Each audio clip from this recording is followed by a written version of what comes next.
sempat mengalami penurunan kasus pada awal Oktober 2021. Kasus COVID-19 kembali naik di kota Gorontalo. Berdasarkan data Dinas Kesehatan setempat, pertanggal 27 Oktober 2021, sebanyak 20 orang warga terkonfirmasi COVID-19.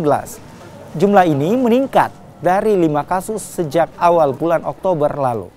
Mengantisipasi gelombang ketiga COVID-19, pemerintah Kota Gorontalo gencar melakukan testing, pelacakan, dan perawatan.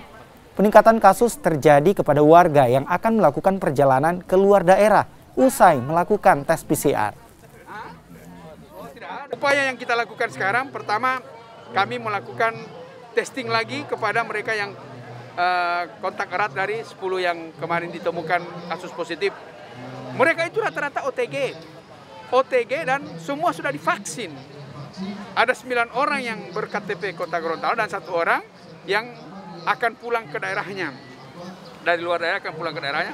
Rata-rata mereka hanya ingin swab karena mau perjalanan lewat pesawat udara. Nah, dari situ kita akan ketahui siapa mereka yang kontak eratnya. Itu sudah kita lakukan.